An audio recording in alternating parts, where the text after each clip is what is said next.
1 แชร์1 บุญมีค่าเท่ากับเผยแผ่ธรรมะให้กว้างไกลแชร์ไปมากยิ่งได้บุญมากเป็นการเปิดโอกาสให้คนได้รับฟังธรรมพบปัญญามีความสุขพ้นจากทุกข์ด้วยการฟังธรรมะมาทวงคำมันหมู่บ้านศีลห้าถือเป็นพันธะ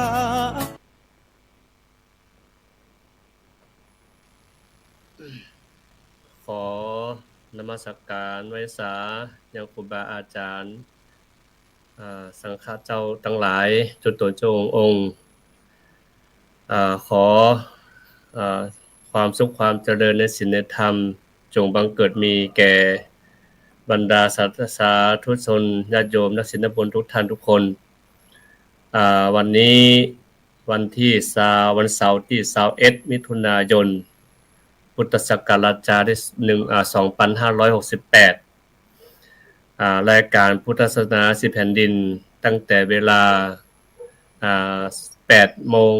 ถึง9 โมงเมื่อคืนนะครับแล้วก็วันนี้ท่านทุกท่านญาติโยมทุกท่านทุกคนก็สามารถติดตามรับชมรับฟังได้ทางช่องธรรมะเป็นทีมหรือว่า IDTO องค์กรเผยแผ่ศาสนธรรมสากลFacebook ของพระท่านพระครูปริยัติโสพลอาจารย์ยันยงรองเจ้าคณะอำเภอดอยหล่อรวมถึงสถานีวิทยุคลื่น104คลื่นสีขาว8จังหวัดภาคเหนือของเราแล้วก็รวมถึงเพจของหลวงปู่เขียวนะครับซึ่งอันนี้ก็ฟังอยู่ที่สวีเดนแล้วก็เพจของวัดบรรยินเมืองยองแล้วก็หลายๆช่องทางที่ญาติโยมสามารถรับฟังได้รับชมได้ในค่ำคืนนี้ซึ่งก็ฟังแล้วญาติโยมมีประเด็นสงสัยอย่างใดก็สามารถที่จะคอมเมนต์เข้ามาแลกเปลี่ยนความรู้กันได้เนื่องจากว่าวันนี้เราจะมาต่อยอดซึ่งเราได้อู้ไว้นะเสาร์ที่แล้วเรื่องดาราศาสตร์ความเชื่อเรื่องพุทธเรื่องผีและก็ในการที่เราจะปลูกฝังคือเยาวชนของเราได้ซึมซับได้ถ่ายทอดได้ต่อยอดต่อไปอย่างใดซึ่งเราก็จะมาอู้กันแถมกรรมหนึ่งวันนี้นะยังจบเตื้อเพราะว่าคราวที่แล้วนะเราอู้ถึงเรื่องอธิกรรมาสจันทรคติเรื่องดวงดาวไว้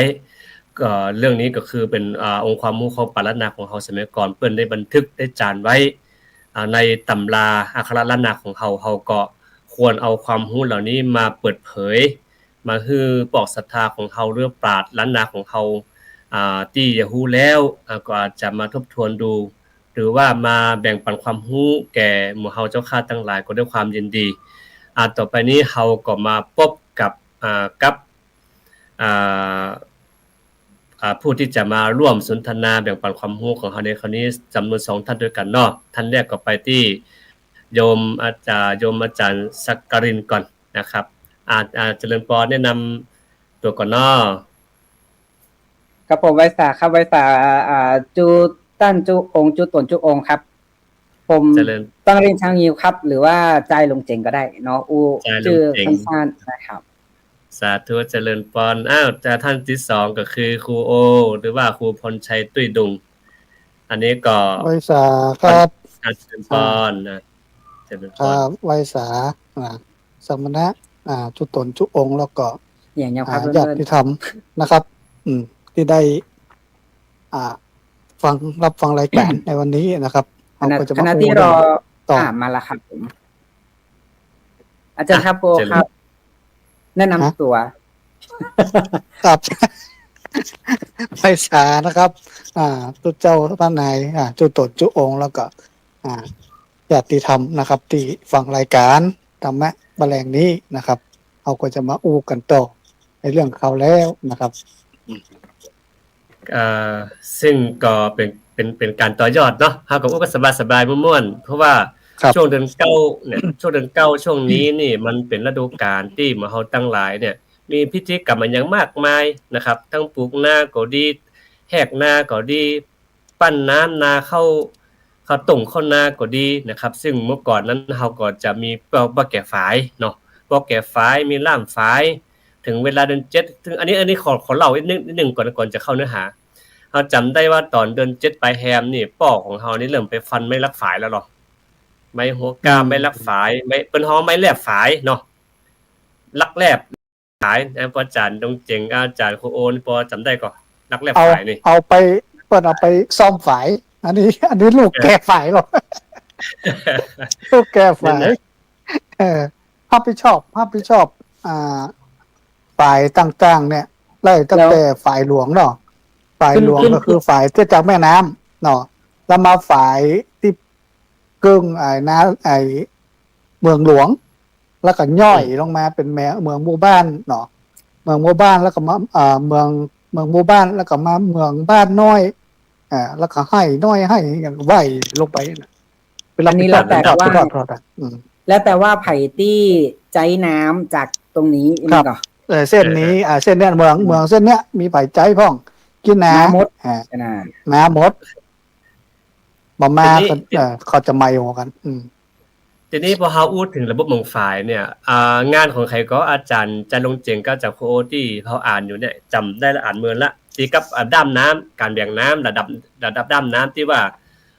ไข่เต้าอี้เพื่อจะให้น้ำมันกระจายตัวถึงไปถือว่าเป็นการที่เราเปรียบแต่เขาห้องเป็นอาจารย์เนี่ยก่อนอาจารย์บุญอาจารย์เนี่ยชัดทิพย์นสุภาก่อนใจเนาะใจอาจารย์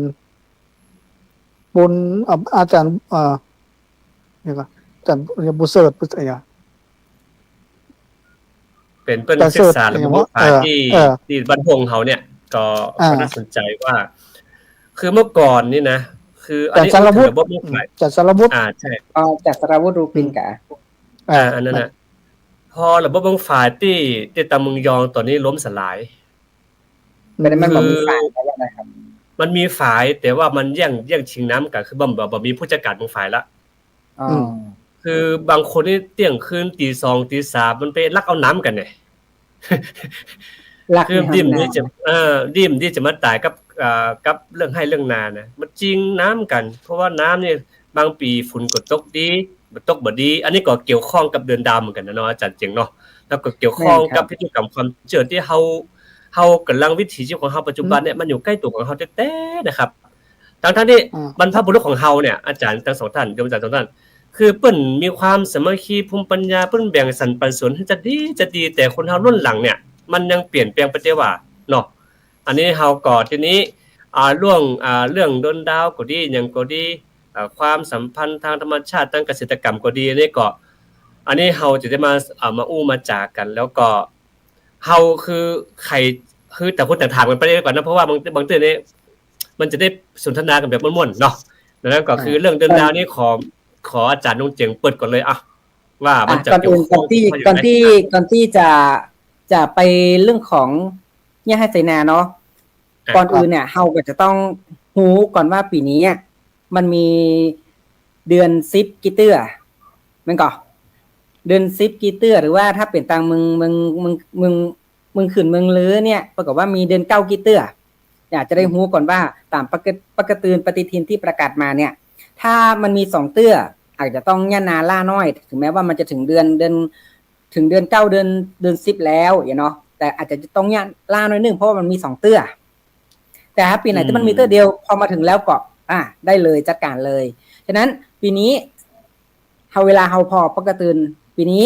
ประกาศมาแล้วบอกว่าปีนี้มี9เดียวเนาะหรือว่ามี10เดียวนะครับ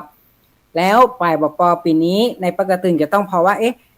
ปีนี้เดือน9ปักเล้มเนี่ยนะฮะเดือน9ปักเล้มเนี่ยดับผลหรือว่าดับเต็มหรือว่าเดือน8ตุลาเนี่ยดับผลหรือดับเต็มแต่ปีนี้ดับเต็มเนาะกูเตือนมันจะดับผลปีนี้ดับเต็มพอเฮารู้เรื่องราวเหล่านี้เนาะนะครับจากประกาศปีใหม่หนังสือปีใหม่กาจากปกติกันเนี่ยลองไปเปิดพอก่อนได้ว่าปีนี้อย่างในหนังสือปีใหม่ของตังสมเด็จอาญาจึงตุงเนาะเปิ้นก็บอกว่าจุลศักราชได้ 1,387 ตัวตินาธิกะตอกเดิน8เบาหอนว่าคือเดือน8เบาหนเนาะกูเตือนเดือน8มันจะโหนมา14ค่ำ ปีนี้มา คำว่าหุ่นนี่กันเด้อโยมอาจารย์ใจคำว่าหุ่นนี่เขาต้องอธิบายเนี่ยเพราะบางตัวมันอย่างใดมันหุ่นอย่างใดผลคือจะยกตัวอย่าง ผลคือถอยนั่นก่อนผลคือถอยนั่นก่อนถอยมาผลหลังก็คือถอยหลังฉะนั้นกูเตื้อเดือน8เนี่ยมันมีดับ15ส่วนใหญ่มันจะดับ15ค่ำเนาะถ้า15ค่ำเดือนดับแต่มันบอกดับ15มันจะโหนมาแห่งวันนึงถอยมาแห่งวันนึงคือดับ14ค่ำ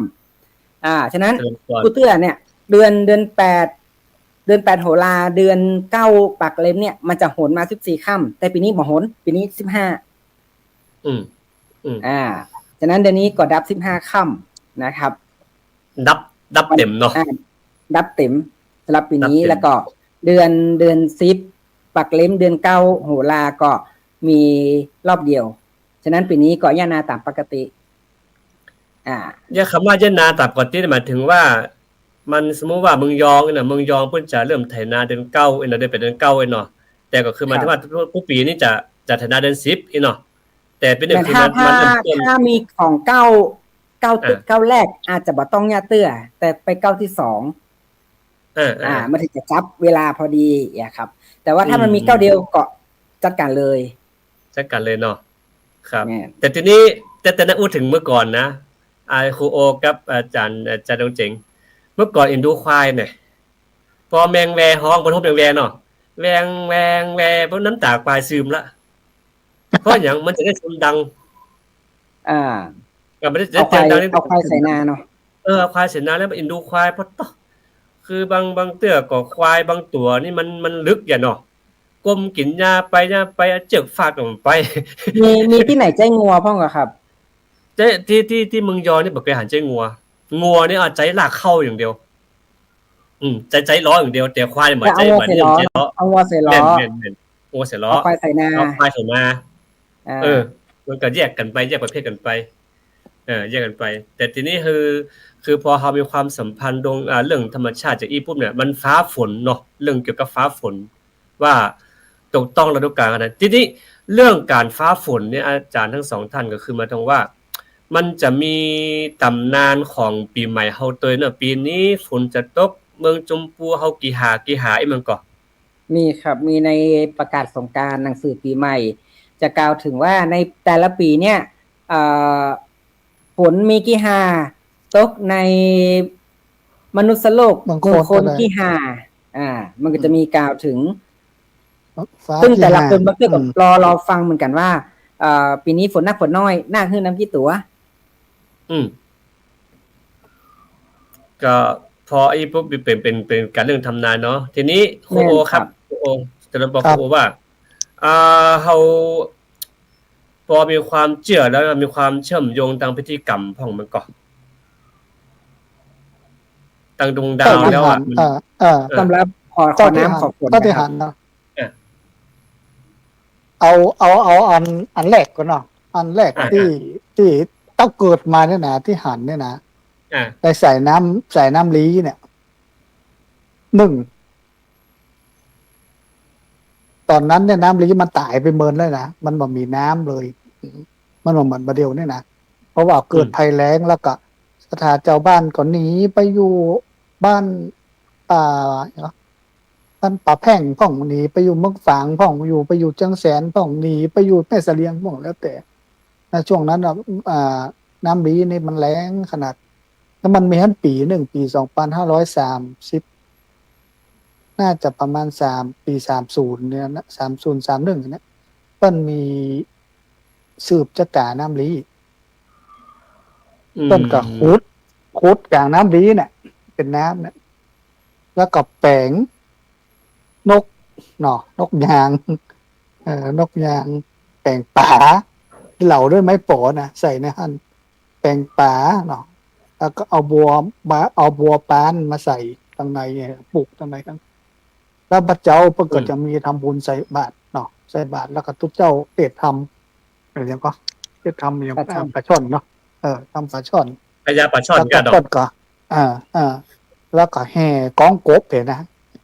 แห่กองกบอันนั้นหันไปเตือนนึง อบรมสมโพธิตามปกติเลี้ยงเข้าเลี้ยงศรัทธาชาวบ้านเนี่ยตามปกติเนี่ยอันนั้นหันเรื่องนึงแล้วก็ทำเรื่องก็คือเพิ่นแห่อันมันน่าจะปี4ปลายเนี่ยปี45 46อย่างนี้แล้วก็แห่จ้างเผือกไปต้นน้ำอัน แห่ นี้ จังเผือกนี่ต้องการน้ำฟ้าน้ำฝนมั้ยครับ ครับแม่นแล้วก็ใกล้จะถึงขุนน้ำเนี่ย ถ้าที่เดียวกับ ใกล้จะถึง จางอันนี้ก็จาง จ้างมาปัจจัยเนี่ยปัจจัยนาเกณฑ์นะ ปัจจัยนาคของพระเวสสันดร อ๋อ เนาะ จ้างปัจจัยนาเกณฑ์เหมือนจ้างที่อันพระเวสสันตราของเฮาตานฮื้อเมืองกลิงกลาดมันก็ แห่เราแต่ว่าแห่จากปากน้ำแห่จากปากน้ำไปหัวน้ำแล้วก็ฝนไปตกท่านพอดีว่ะก็แปลกดิก็เหมือนตอนที่เมืองกลิงกลาดบ่มีในฟ้าฝนก็ไปขอจ้างเผือกจากพระเวสสันดรเนาะน่าจะเอาทำตัวเนี้ยมาแล้วพระเวสสันดรก็ตานฮื้อแล้วก็โดนไล่ออกเมืองย้อนจ้างเผือกตัวเนี้ยเนาะต้นก็จะเอาฝ้ายเนี่ยเนาะตัวฝ้ายเนี่ยไปตีติดนะครับแล้วก็มันมีฮันเตือหนึ่งพี่น้องต้องฝ่ายมาแจมนะมันตากันจะแปลงจ้างเผือกเนาะประกาฝ้ายเป็นตีติดนะเป็นติดพอแล้วมาละอีลุงลุกที่ไหนหูมาอีลุงนั่นนะมันหันเชือกฟางเนาะมันเอามีดปาดกันหมดแล้วมันปัดกับไฟจุดอย่างก็เผาได้ผมพูดพอเสียมันโวบเข้าจังไม่จังเผือกอ่ะ เรียบร้อยวันค่ำแล้วกับคนที่คนเดียวเป็นจังจีเรียบร้อยจังจียังมีหน้ามาบอกกันนะไม่เว้ยเหมือนกันเนาะคนนั้นนี่คือแม่จังมีดลาบมันนะลูกที่ไหนพวกเดียวมันไม่ใช่วันข้ามออกมาเป็นประมาณแรงอ่ะเป็นปันนี้แล้วอ่ะหวังดีแล้วก็ตัวมดนี่เนาะตัวมดต้องให้นี่เนาะเพราะตัวขอข้ามีดซับมันเพราะก็เนี่ยวันข้ามบอกมาลูกที่ไหนพวกมาเอาปัดก็ไฟเผาอย่างเงี้ยเชือกฟางป่ะน่ะมันเอามีดปาดกันมดเพิ่มมีดปาดกันมดมันเชือกฟางมันไหลเว้ยวุบก็ติดใส่ไอ้ป้ายมันฮึบคนเดียวโอ้ยไม่เว้ยเหมือนกันยังมีหน้ามาอวดยังไม่เว้ยเหมือนกันหน่อยว่ะก็เรื่องกันแล้วก็เสร็จแล้วเนี่ยมันมี2พิธีกรรมนะเนาะห้ามอันนึงเนี่ยก็คือตั้งแต่นี้เป็นต้นไปเนี่ยหลังก่อนที่จะเข้าหน้าฝนเนี่ยมันจะต้องร้องเหมืองก่อนร้องเหมืองร้องฝายร้องเหมืองไปจนถึงฝายไปถึงไม่ก่อนใช้คำว่าลางล้างเหมืองล้างฝายไปฝายปากเมืองของผายของมันก่อนตึกหันก่อนสมมติว่าดงเหนือไปตึกที่ไหนที่จะไปถึงเมืองหลวงนะเมืองหลวงเพราะว่าเมืองหลวงก็จะมีฝ่ายทำกรรมที่จะกั้นน้ำเข้าเนี่ยก่อนยังมาถึงเมืองมันยังมาถึงฝ่ายหลวงด้วยนะฝ่ายหลวงก็คือฝ่ายน้ำลี้เนี่ยเพราะว่าฝ่ายน้ำลี้มันต้องห่างจากนี่ไปเป็น30 กิโลป่ะแล้วก็จะแบ่งกันไปทอดไปแล้วก็ไปพอจัดการที่หันแล้วก็ไปเลี้ยงผีฝ่ายที่หันเอากรรมก่อนแล้วแต่นะแต่ว่าถ้าเลี้ยงอีนี่มาเลี้ยงมานักอ่ะเดี๋ยวเขาจะรอเลี้ยงปุดของกรรมต้องไปเลี้ยงต้นใหญ่เพิ่มกรรมเมืองหลวงฝ่ายหลวงแต่หอมไก่ต้านละกู้กันไปปุ้นแต่ถ้าเก็บสตางค์จะปีนี้ปีจะกินหมูก็ต้องเก็บสตางค์กันแล้วก็เอาไปซื้อหมูตกปุ่นก่อนตกปุ่นเหมือนกับต้องเลี้ยงต้องเอาไปครัวไปแล้วก็ต้องไปกินกันที่ฝ่ายผมสับเอาปิ๊กตามได้สักคนอ่ะต้องไปกินจุ๊บถ้าบ่มดเพื่อฝังที่หันเถียอันนี้พออู้ถึงว่าการเลี้ยงเนาะทีนี้เราจะอู้ถึงเรื่องที่ว่าวิธีการดักป่าใหญ่นี่เมืองยองเพิ่นจะดักประมาณเดือน11แฮมคือป่าเนี่ยเวลาน้ำนองปุ๊บมันจะขึ้นมาวางไข่เนาะวางไข่ปุ๊บเนี่ยมันจะมีแมงตัวนึงฮ้องว่าลักษณะนี้นะเดี๋ยวนี้นะป่าจะลงน้ำแล้วเขาจะแปลงลกมันจะมีม้าแก้ม2ตัว ม้าแก้ม2ตัวคือม้าแก้มเนี่ยจะมีขาตัวเดียวนอกจากนั้นจะเป็นม้าลูกน้องแล้วก็เอาตั้งเรียงน้ำเลยนะตั้งเรียงน้ำคล้ายๆจ้วยเพื่อจ้วยหาตัวนั้นแล้วตอนที่ม้าแก้ม2ตัวมันจะอยู่ข้างๆอีแล้วก็เพื่อก็จะแปลงห้อมน้ำไหลเข้าไปแล้วก็ตัวที่กับดักของมันคือเป็นเพราะว่าหมินนี่คือมันตัวว่าตัวเขากระแลบตัวเนี้ยตัวของเนี้ยแล้วเราจะบ้านจะป่าถึงบ้านนะแล้วก็มาสานตะข่ายจะหักกันแล้วก็เอากั้นไว้เฉพาะปลาใหญ่ปลาน้อยเบาเนาะแล้วหลังจากได้ปุ๊บนี่น่ะได้ปุ๊บเนี่ยปลาเนี่ยต้องถ้าได้นักก็ต้องก่อนจะขายก่อนจะนำไปขายต้องสมาร์ทตรงๆคือว่าต้องแหมปลาถึงมาแล้วเปล่าจะบ้านมากินหมดก่อนทำอันเนี่ยมันจะประมาณแล้วจากบ้านมากินหมดแล้วเนี่ยถึงจะสามารถขายได้อันนี้ประมาณมันเชื่อมโยงกับครูโอตะกี้ว่าคือกินที่ท่านน่ะ5ปิ๊กบ้านนั่นน่ะอันนี้คือเป็นระบบที่ว่าเปิ้นการดักป่าใหญ่แต่ทีนี้มาอู้ถึงว่าเรื่องการดึงดาวเนี่ยมันความอุดมสมบูรณ์ในบางเตือนี่เปิ้นตอนเป็นละอ่อนน้อยจำได้ว่าดูท้องฟ้าแล้วปุ๊บเนี่ยถ้าหัน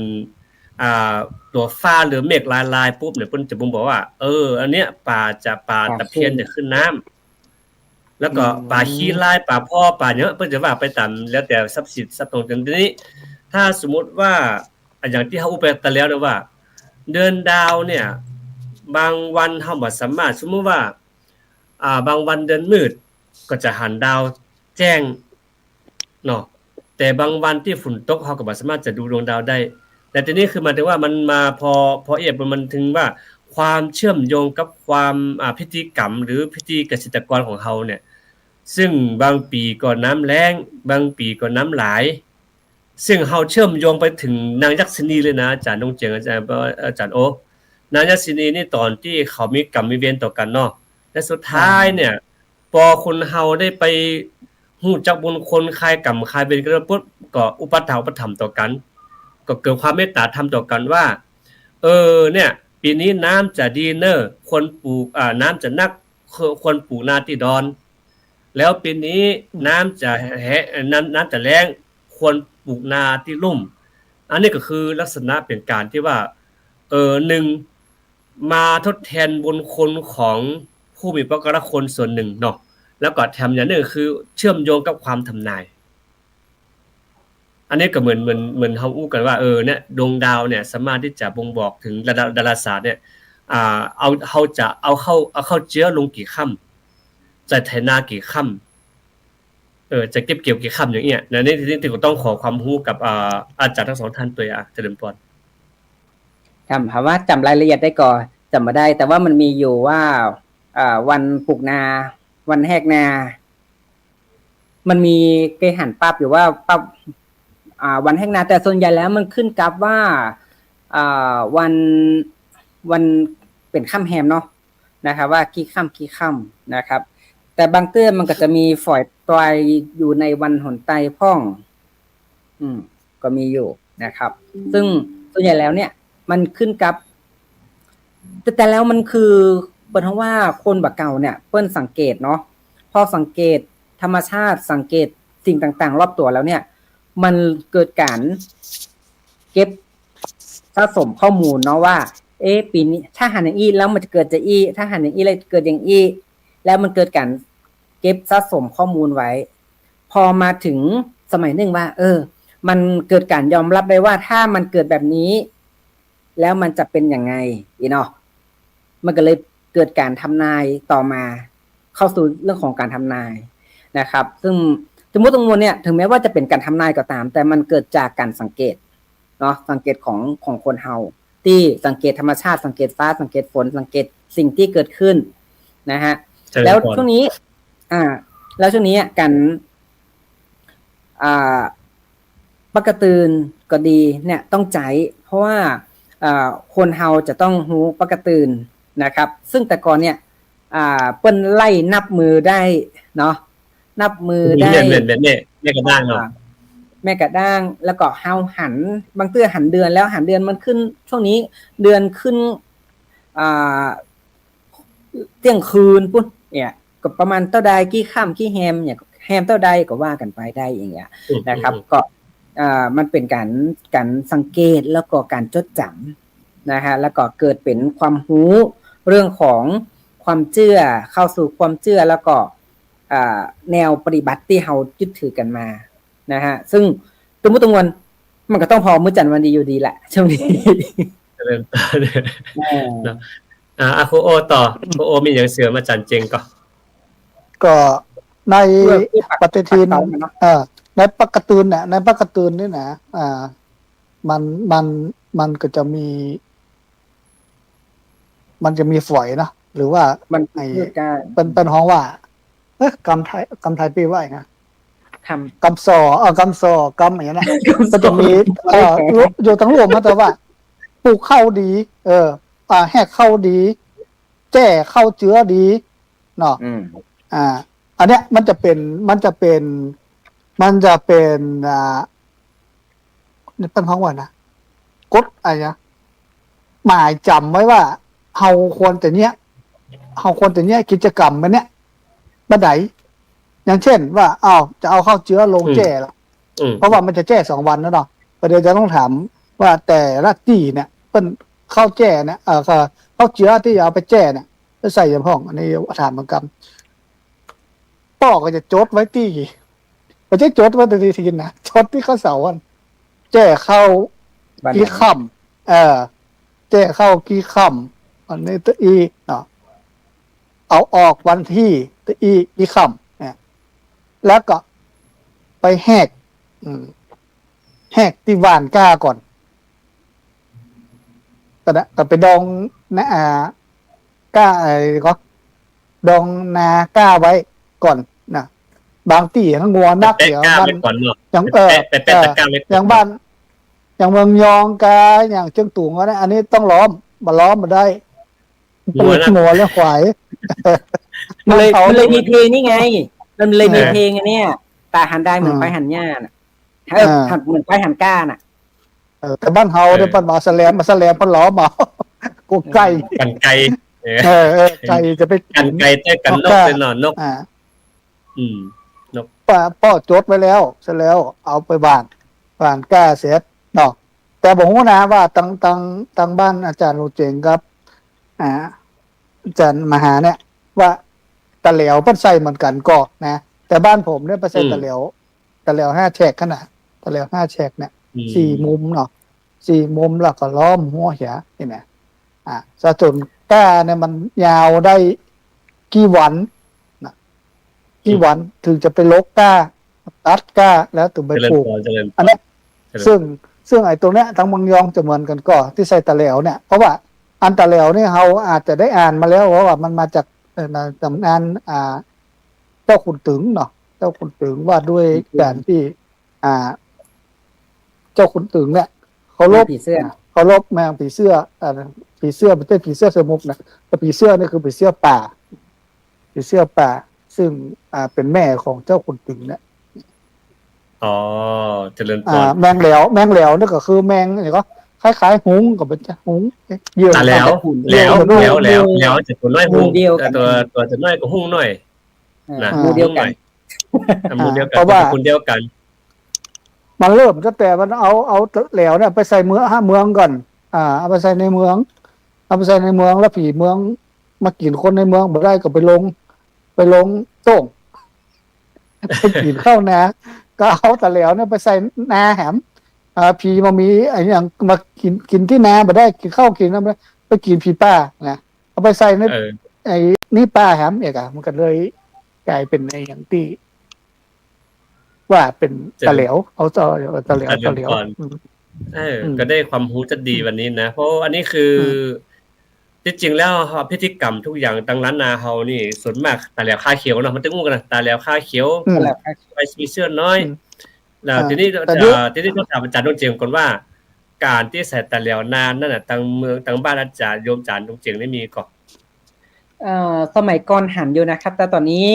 มันเริ่มบอก บอกค่อยมีไปนักละแต่ก็ยังมีบางพื้นที่ยังบางหมู่บ้านก็ยังเข้มแข็งอยู่ แต่ว่ามันจะมี เดี๋ยวไปใส่พัดลมมาพัดลมไปสีนะ ใส่แปลน ประเดี๋ยวมันมี อันเนี้ยมันกลายมาเป็นเรื่องมูตี้กันนกกันแมงไปนัก นะ กันผีนี่บอกค่อยมีเท่าใดละเพราะว่าจะมีอยู่ก็ซึ่งบางอย่างมันก็หาย เพราะว่ามันบอกค่อยมันเป็นเปกย่อยที่มันเป็นการนี่แต่วิถีสมัยมันบอกให้มีแล้วแต่สมัยก่อนมี แล้วก็บางพื้นที่อาจจะยังมีอยู่ ขอจะขอเสริมอาจารย์เตียงเนาะคือที่เมืองยองเนี่ยมันก็มีอยู่เรื่องปักแต่แล้วสีมุมเนาะสีมุมล็อกนามีแหกนาเนาะเอาไปมันจะแหกนาก่อนวันนี้โยมปอนเข้ามาละเจริญปอนโยมปอนเด็กวัดเข้ามาพอดีเจริญปอนยังทันอยู่ยังได้พูดกันเรื่องจันทรคติอยู่สงสัยเดี๋ยวก่อนขอประเด็นนิดนึงเรื่องเมื่อกี้เรื่องแต่แล้วเรื่องป่าเพิ่นจะสานป่าใส่แล้วเพิ่นจะสารซอยสังวานใส่ตัวหนอดเรื่องแหกนานั่นนะคือเฮาจำได้ว่าป่อเนี่ยบ่กองทำนาปุ๊บปิ๊กมานี่มันจะว่าหยังนะมาสารอันไอ้ก็สารป่าสารตะแล้วก็สารซอยสังวานไปใส่ที่แหกนาแต่ทีนี้คือความเชื่อก็คือว่าอย่างเมืองยองเนี่ย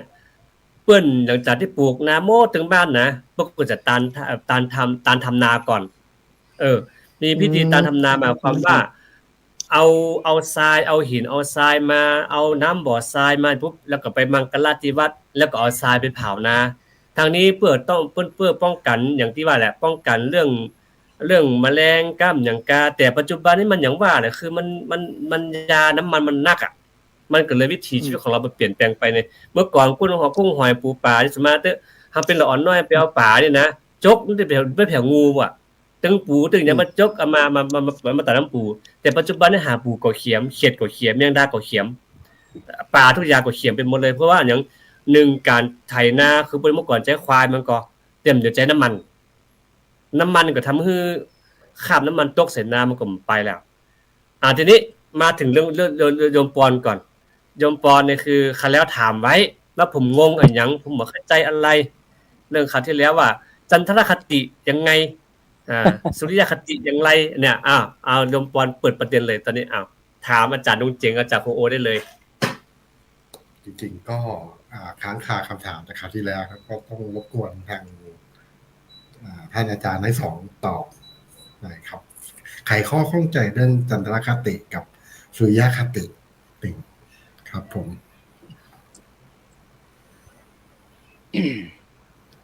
เอาก่อนอื่นก็คือมันจะมีเรื่องของการนับมื้อจันทร์วันดีเนาะของโลกมันจะมีอยู่3ตอนนี้ส่วนใหญ่มันจะใจตะวันกับเดือนเนาะเพราะว่ามันเป็นตัวที่หันได้ง่าย1วันก็คือตะวันหายไปละ1วันปิ้งมาใหม่1วัน1เดือนก็คือเดือนเนี่ยจากเต็มแล้วก็หายไปแล้วก็จะปิ๊กมาเต็มนั่นคือ1เดือนนั่นก็ครับแล้วทีนี้พอปีนึงตะวันปิ๊กมาอยู่ที่เก่าอย่างวันเนี้ยสมมุติเราลองสังเกตวันนี้ตะวันมันจะขึ้นถ้าเฮาบินหน้าไปวันออกตะวันมันจะขึ้นไปทางเหนือที่สุดแล้วถ้ามันจากเหนือสุดจากวันนี้แล้วมันจะปิ๊กลงมาแล้วมันไปลงขึ้นทางใต้จากขึ้นทางใต้แล้วมันก็ปิ๊กขึ้นมากับขึ้นที่แจงเก่าเห็นรอบอย่างเงี้ยอันเนี้ยปีนึงอันนี้เป็นว่าต่างถ้าใจตะวันเปิ้นฮ้องว่าต่างสุริยคติแล้วสุริยคติก็คือใจพระอาทิตย์ใจตะวันเนี่ยแต่ละเดือนพระอาทิตย์ไปอยู่กับกลุ่มดาวไหนก็ท้องว่าเป็นแต่ละเดือนไปเนาะใน12เดือน12กลุ่มดาวอันนี้พระอาทิตย์อย่างเดียวเปลี่ยนไปสุริยคติไปจันทรคติคือเดือนจากเดือนที่มันบ่มีเลยบ่หันเลยแล้วมันก็เริ่มแมนมาก็คือเดือนออกมาเสร็จมันก็เริ่มมาเต็มแกนพอเต็มแกนปุ๊บแล้วมันก็จะแหว่งไปแล้วก็จะหายไปอันนี้ก็คือ1เดือน1เดือนของพระจันทร์เนี่ยมันใช้เวลาอยู่ประมาณ29วันเกิงเนาะมันก็เลยเกิดเดือน2ใช้ระบบ2เดือน 9 วัน29 วันกึ่ง2 เดือนมันมีทั้งหมด59 วันถูกก่อ29 วันกึ่ง2 เดือนมันมี59 วันฉะนั้นพอ2 เดือนเปิ้นเลยปั่นตาเดือนกู้คือมี30 วันเดือนที่เป็นเลขกี้คือมี29 วันเหียมี29 30สลับกัน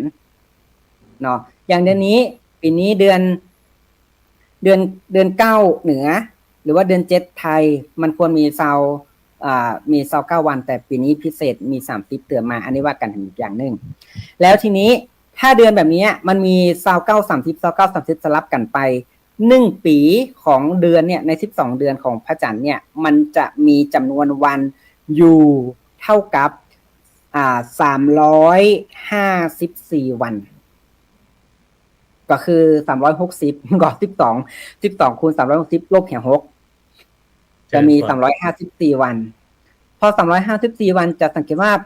พระอาทิตย์1 ปีมันมี365 วันพ่อง366 วันพ่องมั้ยครับมันวิทย์กันไปฉะนั้น1 ปีของพระจันทร์12 เดือนเนี่ยมันเลยสั้นกว่าปีพระอาทิตย์แล้วไผกลุ่ม1ที่ใจเดือนพระจันทร์อย่างเดียวก็คือ12 เดือนครบ1 ปี12 เดือนครบ1 ปีเสมออันนี้อยู่ในอันนี้จะเป็นปฏิทินของผู้ของคนอิสลามจะใจ1 ปีมี12 เดือนอย่างเดียวฉะนั้นรอมฎอนของแต่ละปีเนี่ยจะบ่เท่ากันจะคดขึ้นเร็วขึ้นเรื่อยๆฉะนั้นไปได้ทุกเดือนนะครับแต่พอมาหมู่เฮาเนี่ยหมู่เฮาใจต้องการน้ำฟ้าน้ำฝนเฮาต้องการทำนาพอถึงฤดูฝนมาเฮาต้องยะนาแล้วเมื่อใดคือหมายฤดูฝนนะครับสิ่งที่หูว่าฤดูกาลเปลี่ยนไปอย่างใดก็คือตะวันเนาะตะวันปัดใต้สุดนะตะวันมันขึ้นตั้งแจงใต้สุดมันอ้อมใต้สุดอันเนี้ยมันหน้าหนาวตะวันมันขึ้นเหนือสุดเนี่ยมันเข้าหน้าร้อนเข้าหน้าฝนเข้ามรสุมฉะนั้นตะวันมันคือเครื่องหมายของฤดูกาล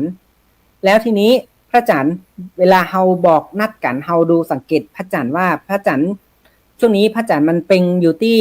เดือนไหนกลุ่มดาวไหนเป็นเดือนนั้นฉะนั้น1 ปีของเดือนเนี่ยตะกี้เฮาบอกว่ามี354 วันแล้วปีของตะวันมี365 วันมันวิทย์กันไปปีไหนวิทย์กันไป11 วันเจริญพรพอปีที่2วิทย์ไปแหม22 วันเจริญพรปีที่3วิทย์ไป30 กว่าวันฉะนั้นมันคือเร็วขึ้นกุปีฉะนั้นถ้าพอเดือนที่ปีที่4พอปีที่3เนี่ยปีที่3สมมุติว่าถ้าเฮาเนี่ยนะเดือน10เหนือเนี่ยเดือน10แต่เดือน10มันมาก่อนเวลาที่ฝนจะลงเจริญพรก่อนที่ฝนจะลงมันเดือน10แล้วแต่ถ้าถึงเดือน10แล้วเนี่ยในปีที่3เนี่ยมันมาเร็วไป1 เดือนเนาะและเฮาเนี่ยนะปุ๊บหว่านกล้าน้ำก็บ่มีฝนก็บ่มาเตื้อปีนั้นข้าวจะตายจะบ่มีข้าวกินถ้ายะนาเจ้าตามเวลาเดือน10ยะนาปุ๊บนี่นะแต่ปีนั้นมันเร็วขึ้นฉะนั้นปีนั้นเปิ้นก็เลยต้องเติมเข้าไปแห่งเดือน1เติมเดือน10เข้าไปเพื่อที่จะให้เดือน10นั้นมันตัดกับฝนมาพอดีเหมือนกันแล้วถึงค่อยยะนาอันนี้เป็นการที่ไล่วันให้ตันไล่เดือนให้ตันพระอาทิตย์เนาะอันนี้เปิ้นฮ้องว่าปฏิทินแบบเนี้ยในบ้านเฮาใจปฏิทินรูปนี้เฮาบ่ได้ใจสุริยะล้วนหรือจันทรคติล้วนเฮาใจสุริยะจันทรคติกู้กันเพื่อให้เอาตึงพระจันทร์ตึงพระอาทิตย์เอามาแก้กันให้มันไล่ไปปอๆกันให้มันตันกันถ้าบ้านมันจะบ่ตันกันสาธุเจริญพรญาติโยมก็สามารถส่งความเม้นเข้ามาได้เนื่องจากว่าเฮาเรื่องนี้ก็คือที่จริงเรื่องใกล้ตัวของเฮาตื่นมาก็หันตะวันได้มาก็ตะวันจะออกตั้งใดเนี่ยแม้แต่เฮาไปอยู่อุโมงค์นั้นยังหลงติดนะตะวันออกตั้งสมาธิออกตั้งติดนะพวกแต่ทีนี้ขอนิดนึงนะโยมพอเข้าใจว่าเจริญพรอย่างปีนี้มันมีเดือน10เดียวก็เลยพอถึงเดือน10เฮาเลยต้องทำนาไปเลยแต่ถ้าปีหน้ามันจะมีบ้านเฮาเนาะในประเทศไทยแต่ในประเทศไทยปีหน้าเนี่ยจะมีเดือนเป็นอาทิตย์กะมากก็คือมีเดือน10หรือว่าเดือน8 2เตื้อฉะนั้น เวลาเนี่ยนาแต่ละอาจจะต้องเลื่อนไปแถมเดือนหนึ่งถึงแม้ถึงเดือน10แล้วเดือน10ที่1บ่ต้องเนี่ยเตื้อมันเนี่ยเดือน10ที่2เนี่ยครับเจริญพรสาธุทีนี้คือโยมปอนเข้าใจก่อนคำว่าวิทย์เนี่ยคำว่าวิทย์แล้วถอยหุนมาเนี่ยจะเข้าใจกันเพราะว่าคือตั้งเหนือเฮานี่คือว่านี่คือเป็นคล้ายๆว่าอู้เสียงในฟิล์มเนาะ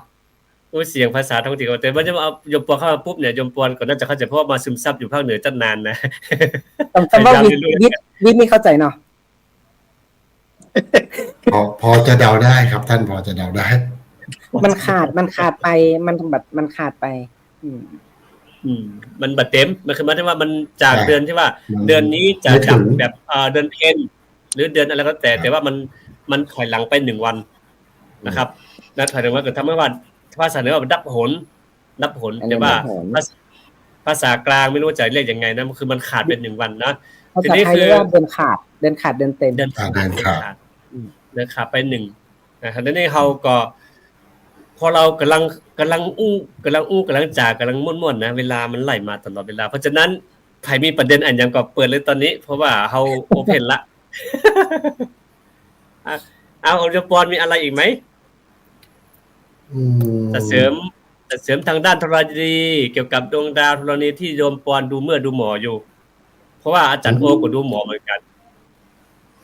โอเคผมมีน้อยพอดีเปิดปกติของสมเด็จอัจญาตัวมือตันวันดีที่เจียงตุงเนาะแม่นมันมีในเล่มนี้เนาะมันจะมีอันนึงบอกว่าวันก่อแหกไถนาหว่านก้าเพิ่นเขียนไว้ตัวนี้เนาะบอกว่าวันอังคารดีนักเอาน้ำเข้าใส่เตื้อกก้าแลในนานั้นวันพัดวันศุกร์ดีนักวันเข้าก้าวันพุธวันศุกร์ดีแต่แลวันก่อแหกเกี่ยวเข้าวันจันทร์วันอังคารวันพุธ3วันนี้ดีเกี่ยวเข้าเปลือกนักจุงโตยเสแลแล้วเฮ็ดตามจอมตื่นหากจักดีแต่แลก็คือถ้าเอาน้ำเข้าใส่เตื้อกก้าและไถนาเนาะนะก็คือวันอังคารนะครับวันอังคารแล้วก็มีวันพัดวันศุกร์นะครับแล้วก็ถ้าวันเข้าก้าวันพุธวันศุกร์ดีนะอันนี้ดีเนาะเจริญพรโยมเสด็จอาจารย์นี่มาหันเดี๋ยวปิดนี่ก่อนมันต้องเอาฉากหลังออกถึงจะหันอันนี้ก็คือมันจะองค์ความรู้อาจารย์จากปกติตัวมือตันวันดีของสมเด็จอารยธรรมวัดราชทานหลวงเจียงยืนมือเจียงตุงเนาะซึ่งแต่ละปีก็ท่านก็จะคำนวณออกมาพิมพ์แจกคือกับบรรดาป้อนน้อยป้อนจานนานเก่าที่ใต้เตียนใต้อ่างก็ดีลูกหลานมาเปิ่งมาหามื้อจันทร์วันดีอันนี้ก็คือป้อนน้อยป้อนหลานต้องมีเพราะฉะนั้นคนโบราณเมื่อก่อนนี้ถ้าใครบวชเป็นตู้แล้วบ่มีต่ำหาดูเมื่อดูหมอออกวัดมานี่แสดงว่าไม่ได้บวชเพราะฉะนั้นเป็นขนานก็ต้องมีต่ำหามื้อจันทร์วันดีมาด้วยเนาะอันนี้ก็คือเป็นองค์ความรู้ที่ของโบราณ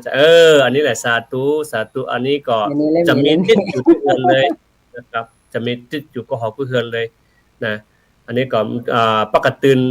มื้อจันทร์วันดีทีนี้มาที่โยมปอนต่อพอโยมปอนมีอันอย่างที่จะแลกเปลี่ยนความรู้ครูโอแล้วก็ครูดงเจ๋งในลักษณะของถ้าสมมตินะผมมองในเรื่องของการกำหนดเดือนหรือว่าปีอย่างเงี้ยผมคิดว่าน่าจะโดยปกติถ้าสังเกตดีๆทุกอย่างจะขึ้นกับความสำคัญในแต่ละพื้นที่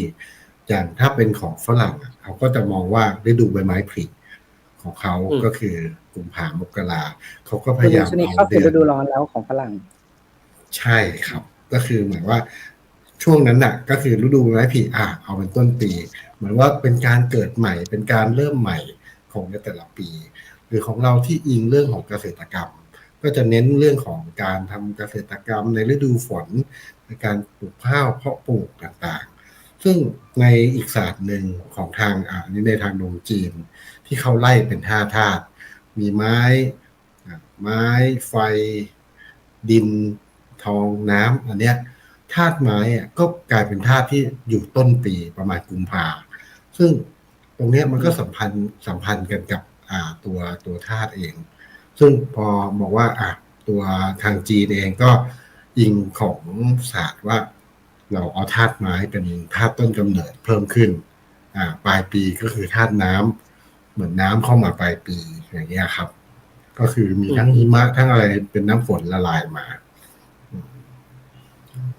แต่ของทางฝรั่งเขาปลูกข้าวบาเล่กันเนาะใช่ใช่ปลูกข้าวบาเล่เขาก็เลยแบบต้องใบไม้ผลิใช่ครับเหมือนกับว่าเริ่มต้นฤดูใหม่ว่าหิมะละลายแล้วช่วงฤดูใบไม้ผลิเริ่มต้นแต่เดิมมันก็คือดาวรวงข้าวที่เกี่ยวข้องกับตำนานหรือดาวรวงข้าวของฝรั่งดาวสไปก้ามันก็เป็นช่วงปลูกข้าวของเขาแต่ของเรามันเป็นช่วงหน้าฝนก็น่าสนใจนะเนาะอาจารย์ทั้ง3ทั้ง3ท่านก็คือหมายความว่าแต่ละเมืองแต่ละประเทศนั้นก็คือเป็นฤดูเพาะปลูกแตกต่างกันไปส่วนมากบ้านเฮาในบ้านเฮานี่คือเป็นจะดูว่าของเขาว่านาปีคือนาน้ำฝนเนาะแต่ถ้านาดอนี่หมายถึงว่านาเข้านาเจ๋งเป็นห้องตั้งในห้องนาเจ๋งเนาะนาเจ๋งคือทำจะเดินปอดคำว่าเขาว่าเข้าดอนาดอเนี่ยผมกว่างมาเตอร์นึงผมเคยถามพี่น้องชาวเชียงใหม่เข้านาดอคืออย่างเนาะแปลว่าเข้านาปรังของไทยมันก็คือเข้านาปรังของไทยแต่ที่บ้านหมายถึงว่าเข้านาดอเนี่ยหมายถึงเข้าที่เป็นเข้าไวแสงเป็นเข้าไวแสงเข้าที่ซุกก่อนปลูกก่อนซุกก่อนเข้าปีนี่จะปลูกลูนซุกลูนก็คือเข้าที่มันซุกก่อนเนี่ยฮ้องว่าเข้าดออย่างที่มันก่อนเวลาก็จะฮ้องว่าดอเช่นละออนนี่มาดอแต่อย่างก็คือมาดอคุณจักมาดอไหมจุกอนเขามาดอกัมเพนะปัจจัยกัมเขมรนะครับครูโอมีอะไรเสริมมาจากดวงเจียงไหมก็ผมไม่แน่ใจว่าเข้าตะปูนจะเป็นเข้ามันเลยต้องปลูกก่อนก่อเพราะว่ามันต้องเป็นเข้าที่มันต้องซุกก่อนเข้าดอก่อที่ปัจจัยเข้าปีตั้งพูดเพราะว่านาน้ำฝนเนาะนาน้ำฝนแล้วก็เข้าถ้าปลูกนอกฤดูกาลเขาว่าเข้านาเข้าเจ๋งนาเดินเจ๋งก็คือเดินเจียงคือหลังจากที่ปล่อยท่าหลวงเรียบร้อยแล้วปุ๊บอย่างต่างๆนั้นเนี่ยเดินเจียงช่วงหน้าหนาวเนาะช่วงหน้าหนาวจะเย็นต่อแต่ว่าความนิยมจะแบบตั้งพวกนี้จะแบบทำกันเลยเพราะอันนั้นต้องมีน้ำแต่ถึงจะปลูกได้นะแม่นมันเรื่องระบบการจัดการของตะปูนเพิ่นยังบ่มีชลประทานเนาะบ่มีชลประทานปุ๊บในการทำนาในนอกฤดูกาลมันจะยากลำบากดังนั้นต้องอาศัยน้ำฝนอย่างเดียวตอนนั้นก็คือต้องอาศัยปุ๋ยแทนหญ้าแทนเนาะแล้วก็อันนี้คือเป็นระบบเกษตรกรรมของบ้านเมืองเฮาโดยเฉพาะดินแดนล้านนาของเฮาชมยงตะปูนน่ะครับถึงปุ๋ยแทนหญ้าแทนมันจะมีประเวณีนึงที่ของเชียงใหม่เนาะมันจะมีประเวณีเดือน9ประเวณีเดือน9เนี่ยมันเป็นที่วัดพระนอนขอนม่วงประเพณีพระนอนขอนม่วงมีประเพณีเดือน9ส่งน้ำพระนอนขอนม่วงในเดือน9ดับแล้วเบิ่งก็จะมีการจี้บอกไฟประเด็นจี้ดอกไฟขอฝนแต่ถ้าเป็นของอีสานนี่จะช่วงปีใหม่หลังปีใหม่ช่วงสงกรานต์แล้วเนาะอีสานเนาะแต่ทีนี้คืออย่างนี้นะก็ครูโอจะโดนเจียงยมปอนคือที่เมืองยองนี่จำบ่ผิดนะว่ามันจะมีความเชื่อมีเหล่าเล็กเนาะมีเหล่าเล็กเข้ามาเกี่ยวข้องหมายถึงว่ากาลกินีนะถ้าบ้านเฮาถ้ากายเหล่าเล็กจี้บอกไฟกายเป็นตั้งเหล่าเล็กปุ๊บเนี่ยมันจะบ่ขึ้นจะแตก อันนี้คือทิศกะ เขาเป็นทิศ ที่เหล่าเล็ก จะอาจารย์จะลงเจงตัวมีความรู้ด้านนี้ก่อน ไม่ว่าผมถามว่าเหล่าเล็กนี่ถึงว่าเป็นทิศกะทิศที่เหล่าเล็กอยู่กะ ใช่อ๋อกายไปตั้งทิศเราเรียกอยู่นี่ก็จะบอกไฟสามารถจะแตกมาแตกกว่าเยี่ยวนะคำว่าเยี่ยวก็รู้จักคำว่าเยี่ยวก็คือบอกไฟบ่ขึ้นเยี่ยวสาจะสานะมันเป็นกรรมอันนั้นก็คือครูโอมีอย่างเสริมก่อนเกี่ยวกับความเชื่อของเฮาเกี่ยวกับการแหกนะการสิโพราจตาแล้วเนี้ยครับก็ฝรั่งเดี๋ยวอู้กันเรื่องจันทร์จันทร์เนาะจันทรคติสุริยคติประมาณคาถาอาจจะงงว่าใหญ่ๆนะมันนึงคือไอ้พระอาทิตย์เนี่ยมันขึ้นน่ะมันบ่มีบ้างอยู่แล้วมันเต็มดวงอยู่แล้วล่ะมันก็นับเป็นวันแล้วก็ถูกละแต่พระจันทร์มันหมายอ่านนะกะมันจะเต็งทุกวันนี่มันก็เลยมีการนับกลายเป็นว่าการนับพระจันทร์แล้วให้มันได้29 วันอย่างที่อาจารย์รู้จริงก็อู้กันมันนับได้แล้วศาสนาพุทธเขาก็เอาเดือนดับเดือนเปงเนี่ยเป็นหมายมุดในการประชุมทุกเจ้าแล้วก็เอาศรัทธาไปทำบุญนะก็เลยกลายเป็นวันศีลของบ้านเฮาเนี่ยนะมันหันง่ายมันหันง่ายมันโมนก็หันว่าโมนเนาะมันดับก็หันว่าดับโมนก็โมนมันเกิงมันก็เกิงเป็นเจริญพรนะครับมันก็เลยกลายเป็นระบบ2ระบบแต่ศรัทธาอาจจะคุ้นเคยกับเดือนกรกฎาคมสิงหากันยาเนี่ยอันนี้มันเป็นเรื่องของเดือนสากลซึ่งมันตายตัวอยู่แล้วล่ะมันก็มี30วันเป็นเฉลี่ยเนาะแล้วเอาโยงมาถึงบ้านเฮามันก็กลายเป็นเดือนเจียงเจียงกับว่านึ่งเดือนเจียงนะหรือว่าเดือนอ้ายก็ได้ว่าไปเพราะว่าเจียงแปลว่าใหม่แต่บ้านเฮาเป็นเจียงเนี่ยเดือนเกียงมันเกี่ยวกันอย่างกับต้นมะเกียงมันไม่ใช่ต้นมะเกียงต้นมะห้าเลยนะมันคือเดือนใหม่นะศรัทธาอาจจะงง12แล้วก็เดือนเกียงเดือนเกียงแล้วก็เดือนนี้ที่เขาลอยกระทงนะแต่ว่าคนไทยเป็นเดือน12เดือน12คือเป็นนับจากเฮาเดือนไทยใต้นั่นนะเพราะอย่างน้ำไปนองที่ปุ้นน้ำไปนองที่ปุ้นบอลลูนลูกเพราะน้ำมันไหลจากตะบนลงตรงลุ่มจะทางเขาใส่หนอกบ้านเฮาน้ำท่วมบ้านเฮาก่อนกว่ามันจะลงไปพ้นเฮาพอดีประมาณนั้นน่ะคาถาเนาะแล้วมันก็เลยการเพาะปลูกมันก็เริ่มตั้งแต่บ้านเฮาลงไปนะครับเข้าก็เลยซุกตั้งแต่บ้านเฮาลงไปส่วนเรื่องเข้านาดอนะนาดอก็หามาอู้เป็นแต่เป็นว่ากันช่วงหลังจากที่เฮามีระบบชนประทานจากภาครัฐซึ่งแต่ก่อนเนี่ยมันเนี่ยมาได้เข้านาดอในความหมายที่บอกว่าเข้านอกฤดูมันก่อนแม่นถูกต้องก็คือเข้าหางแมนน่ะจ้างสีดอเกี่ยวสันดอมันละเขาดอประมาณปัจจัยสีดออย่างปัจจัยสีดอเป็นไรกันที่มันเป็นห้างปัจจัยห้างใจผู้แม่นะแกเนี่ยเข้าใจแล้วจ้างสีดอหางแมนนั่นนะคือคนจะเนี่ยอย่างนี้ได้ก็คือหมายความว่าเข้าวิทย์เข้าจะเริ่มวิทย์ละต้องปลูกแหมรอบต้องปลูกแหมรอบอันนี้ลักษณะอย่างนี้จะเกิดขึ้นเฉพาะช่วงเกิดภาวะสงครามเจริญปอนนะครับมันต้องเพิ่มการปลูกไปแหมรอบหนึ่งแต่ระบบนี้นะครับเพิ่งฝ่ายมาได้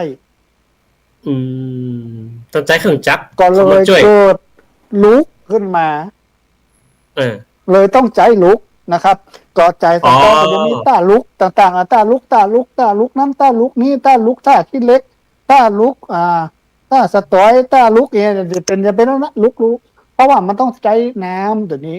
นะแล้วก็พอปีเมื่อ20 กว่าปีก่อนมันก็มีปัญหาว่าเครื่องสูบน้ำพลังไฟฟ้าเพื่อการเกษตรเนี่ยในพระราชดำริมันก็อันนี้ก็เลย เข้านาดอก็เลยหันในบ้านเฮาปลูกไม่ได้ก็เพราะว่าได้เนาะ กูเตื้อเขาจะต้องไปหันเข้านาดอที่อยุธยาทหารไทยนาฏอยุธยาอย่างว่าอุทัยนี่ว่าได้คนนะที่บ้านผมจะฮ้องว่านาเลยมันเลยมาละมันเลยเวลา